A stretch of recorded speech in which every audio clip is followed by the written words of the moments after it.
Hi guys, welcome back to another session. मैं आभा भनोट लेकर आई हूँ आपके लिए करंट अफेयर्स का एपिसोड नंबर 694। आज की तारीख है 21 जून 2020। हमारे दो चैनल्स हैं, पिनाकल और फ्रंटियर आईएएस, और अगर अभी तक आपने इन चैनल को सब्सक्राइब नहीं किया है तो सब्सक्राइब करना बिल्कुल ना भूलिएगा। साथ ही साथ इस बेल आइकन को जरूर प्रेस करना है ताकि हमारी आने वाली हर वीडियो की नोटिफिकेशन आपको मिल सके। हमारे दो वेबसाइट्स हैं ssccglpinackle.com और baljeetdhaka.com, इन दोनों को विजिट जरूर करना है। ये सेशन हर रोज सुबह चैनल्स पे 4 बजे अवेलेबल हो जाता है और वीडियो के एंड में आपसे क्विज के क्वेश्चंस पूछे जाते हैं जिनका आंसर आपको वीडियो के कमेंट सेक्शन में जरूर करना है। स्टार्ट करेंगे प्रीवियस क्विज के साथ। पहला क्वेश्चन था, किस राज्य ने 18 जून को मास्क दिवस के रूप में मनाया है? तो इसका सही जवाब है कर्नाटका। और दूसरा प्रश्न था, 75वें संयुक्त राष्ट्र महासभा के अध्यक्ष के रूप में किसे चुना गया है? तो इसका सही जवाब है वोल्कन बोस्किर। स्टार्ट करेंगे आज के सेशन का पहला क्वेश्चन, झारखंड के किस पूर्व मुख्यमंत्री को राज्यसभा का सदस्य चुना गया है? तो इसका सही जवाब है option number B, Shibu Soren.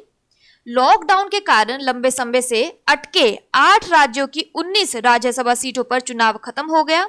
इस चुनाव में बीजेपी को 8 सीट जबकि वाईएसआर कांग्रेस को 4-4 सीटों पर जीत मिली है। वही एक सीट कांग्रेस के सहयोगी जेएमएम के खाते में गई है। तो यहाँ फोटोग्राफ में आप देख सकते हैं, कांग्रेस नेता दिग्विजय सिंह को मध्य प्रदेश में सबसे ज्यादा वोट मिले। कांग्रेस से बीजेपी में शामिल हुए ज्योतिरादित्य सिंधिया और बीजेपी के सुमेर सिंह सोलंकी को जीत मिली। गुजरात की 4 राज्यसभा सीटों पर हुए चुनाव में बीजेपी प्रत्याशी अभय भारद्वाज, रमीलाबेन बारा और नरहरि अमीन को जीत मिली। वहीं कांग्रेस के शक्ति सिंह गोहिल भी राज्यसभा सांसद के लिए चुने गए। मणिपुर की एकमात्र सीट पर हुए चुनाव में बीजेपी के लेसेम्बा सनाजोबा को कामयाबी मिली। झारखंड में 2 सीटों पर हुए चुनाव में 1 सीट बीजेपी और 1 सीट पर जेएमएम को जीत मिली। यहां बीजेपी से दीपक प्रकाश और जेएमएम से शिबू सोरेन राज्यसभा के लिए चुने गए। आंध्र प्रदेश की 4 सीटों पर वाईएसआर का कब्जा हुआ। राजस्थान में कांग्रेस से केसी वेणुगोपाल और नीरज ढांगी राज्यसभा के लिए चुने गए। वहीं बीजेपी से राजेंद्र गहलोत को जीत मिली। राज्यसभा चुनाव खत्म होने के बाद वर्तमान में एनडीए के पास ऊपरी सदन में 101 सांसद हो गए हैं। वही बहुमत से सिर्फ 22 कदम दूर है।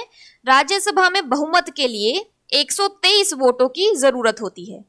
यहाँ पे क्विक रिवीजन की बात करें तो स्कूल शिक्षा प्रदान करने के लिए किस राज्य के शिक्षा विभाग ने दूरदर्शन के सहयोग से ऑनलाइन कक्षाएं शुरू की हैं? तो इसका सही जवाब है झारखंड। तो बात करें झारखंड की, डैम्स और रिवर्स में पंचेत डैम दामोदर, तेनुघाट डैम दामोदर। झारखंड की कैपिटल की बात करें तो रांची। गवर्नर है द्रौपदी मुर्मू। चीफ मिनिस्टर है हेमंत सोरेन।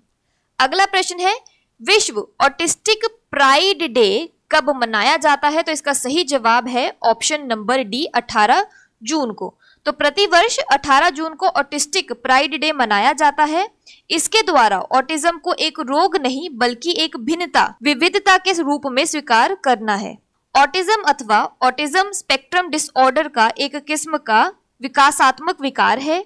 ऑटिज्म से प्रभावित बच्चे सामाजिक व्यवहार तथा संचार में कुछ कठिनाइयां अनुभव करते हैं तथा वे अक्सर बार बार दोहराने वाले कार्य करते हैं। यहाँ पे एक क्विक रिवीजन की बात करें तो वर्ल्ड ऑटिज्म अवेयरनेस डे की बात करें तो वो 2 अप्रैल को मनाया जाता है। और उसकी 2020 की थीम की बात करें तो उसकी थीम है ट्रांजिशन टू अडल्टहुड। अगला प्रश्न है, India unlimited reclaiming the lost glory पुस्तक किसने लिखी है? तो इसका सही जवाब है option number B, Arvind Panagariya. पुस्तक India unlimited reclaiming the lost glory Arvind Panagariya ने लिखी है। यहाँ पे आप फोटोग्राफ में देख सकते हैं। इसे हार्पर कॉलिंस पब्लिशर्स इंडिया ने प्रकाशित किया था। अरविंद पनगरिया ने जनवरी 2015 से अगस्त 2017 तक नीति आयोग के पहले उपाध्यक्ष के रूप में कार्य किया था।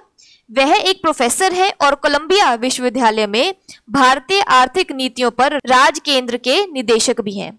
भारत सरकार ने उन्हें 2012 में पद्म भूषण से सम्मानित किया था। यहाँ पे क्विक रिवीजन की बात करें तो किस नोबेल पुरस्कार विजेता ने क्लारा एंड द सन पुस्तक लिखी है? तो इसका सही जवाब है काजुओ इशिगुरो। अगला प्रश्न है, आरबीआई के किस पूर्व गवर्नर को राष्ट्रीय लोक वित्त एवं नीति संस्थान के अध्यक्ष के रूप में नियुक्त किया गया है? तो इसका सही जवाब है option number D, Urjit Patel. भारतीय रिजर्व बैंक के गवर्नर पद से इस्तीफा देने के 18 महीनों बाद उर्जित पटेल को भारत के प्रमुख आर्थिक थिंक टैंक राष्ट्रीय लोक वित्त एवं नीति संस्थान का अध्यक्ष नियुक्त किया गया। पटेल लगभग 6 सालों तक NIPFP की कमान संभालने वाले पूर्व नौकरशाह विजय केलकर की जगह लेंगे। वह 22 जून को पद संभालेंगे और उनका कार्यकाल 4 साल का होगा।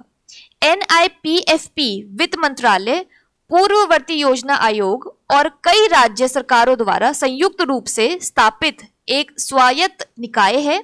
यह एक स्वतंत्र गैर सरकारी निकाय है और केंद्र सरकार के साथ साथ राज्यों को सलाह देते हुए सार्वजनिक नीति में अनुसंधान करता है। तो यहाँ पे क्विक रिवीजन की बात करें तो करंट RBI के गवर्नर है शक्तिकांत दास, डिप्टी गवर्नर है Michael Patra, NS Vishwanathan, BP Kanungo और MK जैन। अगला प्रश्न है, सरकार ने खनन और खनिज क्षेत्र में अनुसंधान एवं विकास को बढ़ावा देने के लिए हाल ही में कौन सा पोर्टल लॉन्च किया है? तो इसका सही जवाब है ऑप्शन नंबर बी, सत्यभामा। केंद्रीय कोयला खान एवं संसदीय मामले मंत्री श्री प्रहलाद जोशी ने साइंस एंड टेक्नोलॉजी योजना फॉर आत्मनिर्भर Bharat in mining advancement portal launch किया। इस पोर्टल के डिजाइन, विकास एवं कार्यान्वयन माइंस इंफॉर्मेटिक्स डिवीजन के नेशनल इंफॉर्मेटिक्स सेंटर द्वारा किया गया है। सत्यभामा पोर्टल परियोजनाओं की निगरानी एवं फंडों अनुदान के उपयोग के साथ साथ परियोजना प्रस्तावों की ऑनलाइन प्रस्तुति में सक्षम बनाता है। शोधकर्ता पोर्टल में इलेक्ट्रॉनिक प्रारूप में परियोजनाओं की प्रगति रिपोर्ट एवं अंतिम तकनीकी रिपोर्ट भी प्रस्तुत कर सकते हैं। अगला प्रश्न है, एवरिस्ते नदीशमिये ने किस देश के नए राष्ट्रपति के रूप में शपथ ली है? तो इसका सही जवाब है ऑप्शन नंबर बी, बुरुंडी। एवरिस्ते नदीशमिये ने पूर्व राष्ट्रपति की अचानक मृत्यु के बाद बुरुंडी के नए राष्ट्रपति के रूप में शपथ ली है। तो यहाँ फोटोग्राफ में आप देख सकते हैं, वह मई में विपक्ष द्वारा विवादित एक वोट में चुने गए थे और अगस्त में पद ग्रहण करने के लिए थे। हालांकि उनके पूर्ववर्ती पियरे नकुरुनिंजा की सदमे से मृत्यु के बाद उन्होंने शपथ ग्रहण की। कुरुनजीजा की सरकार पर मानवाधिकारों के उल्लंघन का आरोप लगता रहा है। मई में कोरोना वायरस संक्रमण के बीच देश में चुनाव करवाने को लेकर भी राष्ट्रपति कुरुनजीजा विवादों में घिरे थे। बात करें बुरुंडी की तो इसकी कैपिटल है गिटेगा और करेंसी है बुरुंडियन फ्रैंक। अगला प्रश्न है, आवास और शहरी मामलों के मंत्रालय ने निम्नलिखित में से किसके साथ PM स्वनिधि के लिए एक समझौता ज्ञापन पर हस्ताक्षर किए हैं? तो इसका सही जवाब है ऑप्शन नंबर सी, भारतीय लघु उद्योग विकास बैंक, जिसको हम लोग सिडबी के नाम से भी जानते हैं। आवास और शहरी मामलों के मंत्रालय ने PM स्ट्रीट वेंडर के आत्मनिर्भर निधि PM स्वनिधि के लिए भारतीय लघु उद्योग विकास बैंक सिडबी के साथ एक समझौता ज्ञापन MOU पर हस्ताक्षर किए हैं। PM स्वनिधि स्ट्रीट वेंडर्स के लिए एक विशेष माइक्रो क्रेडिट सुविधा है। MOU के अनुसार PM स्वनिधि योजना को MOHUA के मार्गदर्शन में सिडबी द्वारा कार्यान्वित किया जाएगा। उधार देने वाले संस्थानों को क्रेडिट गारंटी का प्रबंधन सिडबी द्वारा सूक्ष्म और लघु उद्योगों के लिए क्रेडिट गारंटी फंड ट्रस्ट के माध्यम से भी किया जाएगा। अगला प्रश्न है, good governance practices in a pandemic for international civil servants पर अंतरराष्ट्रीय कार्यशाला का उद्घाटन किसने किया है? तो इसका सही जवाब है option number B, Jitendra Singh. तो केंद्रीय कार्मिक, लोक शिकायत और पेंशन राज्य मंत्री डॉक्टर जितेंद्र सिंह ने एक वेबिनार के माध्यम से कोविड-19 महामारी में सुशासन प्रथा और भारतीय तकनीकी एवं आर्थिक सहयोग ITC और राष्ट्रीय सुशासन केंद्र द्वारा संयुक्त रूप से आयोजित होने वाले 2 दिवसीय कार्यशाला का उद्घाटन किया। तो यहाँ फोटोग्राफ में आप देख सकते हैं, इस सम्मेलन में श्रीलंका सेना के chief of staff major general, Bangladesh सरकार के वरिष्ठ सचिव, Bhutan, Kenya, Morocco, Myanmar, Nepal Oman, Somalia और अन्य देशों के वरिष्ठ अधिकारी शामिल हुए। इस 2 दिवसीय कार्यशाला का कार्यक्रम विदेश मंत्रालय, प्रशासनिक सुधार एवं लोक शिकायत विभाग और राष्ट्रीय सुशासन केंद्र के साथ संयुक्त रूप से तैयार किया गया है और इसका उद्देश्य आईटीसी देशों में भारत की सुशासन प्रथाओं का प्रसार करना है। अगला प्रश्न है, ब्यूरोक्रेट बीपीआर विट्ठल, जिनका हाल ही में निधन हो गया था, एक प्रसिद्ध डैश थे। तो इसका सही जवाब है ऑप्शन नंबर सी, अर्थशास्त्री। प्रसिद्ध अर्थशास्त्री एवं नौकरशाह बीपीआर विट्ठल का वृद्धावस्था संबंधी समस्याओं के कारण निधन हो गया। यहाँ फोटोग्राफ में देख सकते हैं, वह 93 वर्ष के थे। भारतीय प्रशासनिक सेवा के 1950 बैच के अधिकारी रहे श्री विट्ठल बारू ने अविभाजित आंध्र प्रदेश में 1972 से 1982 तक लंबे समय तक वित्त एवं योजना सचिव के रूप में सेवाएं प्रदान की। बीपीआर विट्ठल ने वित्त एवं योजना सचिव, अविभाजित आंध्र प्रदेश में योजना और विकास बोर्ड के उपाध्यक्ष, अंतर्राष्ट्रीय मुद्रा कोष IMF के सलाहकार और 10वें वित्त आयोग के सदस्य के रूप में भी कार्य किया। अगला प्रश्न है, ग्रेट जून विद्रोह दिवस किस राज्य में मनाया जाता है? तो इसका सही जवाब है ऑप्शन नंबर बी, मणिपुर। महान जून विद्रोह दिवस 18 जून को मणिपुर में मनाया जाता है।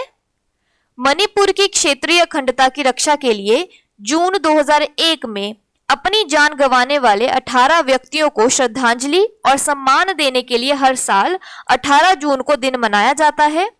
जून 2001 में केंद्र सरकार ने संशोधित युद्ध विराम समझौते पर हस्ताक्षर किए, जिसके बाद लोग विरोध करने लगे, सड़कों पर निकल आए और कई स्थानों पर आगजनी हुई। तो यहाँ आप देख सकते हैं, मणिपुर के फेमस फेस्टिवल्स की बात करें तो Shirui lily festival, Sangai festival. National park की बात करें तो केबुल लमजाओ नेशनल पार्क और शिरुई नेशनल पार्क। मणिपुर के कैपिटल की बात करें तो इम्फाल, गवर्नर है नजमा हेपतुल्ला और सीएम है एन बीरेन सिंह। आज के सेशन की क्विक समरी लें। झारखंड के किस फॉर्मर चीफ मिनिस्टर को राज्यसभा का सदस्य चुना गया है? तो इसका सही आंसर है Shibu Soren. World autistic pride day कब मनाया जाता है? जून 18। India unlimited reclaiming the lost glory book किसने लिखी है? Arvind Panagariya. National institute of public finance and policy के चेयरमैन के तौर पर किसको नियुक्त किया गया है? उर्जित पटेल को। R&D in the mining and mineral sector के गवर्नमेंट पोर्टल का नाम क्या है? सत्यभामा। एवरिस्टे नदीशमिये किस देश के राष्ट्रपति या प्रेसिडेंट के तौर पर चुने गए हैं? बुरुंडी। किस मंत्रालय ने पीएम स्वनिधि के लिए MOU साइन किया है? SIDBI. International workshop on good governance practices in a pandemic का उद्घाटन किसने किया है? जितेंद्र सिंह ने। बीपीआर विट्ठल, जिनका निधन हो चुका है, वो एक फेमस इकोनॉमिस्ट थे। ग्रेट जून अपराइजिंग डे कहां मनाया जाता है? मणिपुर में। बात करें आज के क्विज फॉर द डे की। पहला क्वेश्चन है, आरबीआई के किस पूर्व गवर्नर को राष्ट्रीय लोक वित्त एवं नीति संस्थान के अध्यक्ष के रूप में नियुक्त किया गया है? और दूसरा प्रश्न है, झारखंड के किस पूर्व मुख्यमंत्री को राज्यसभा का सदस्य चुना गया है?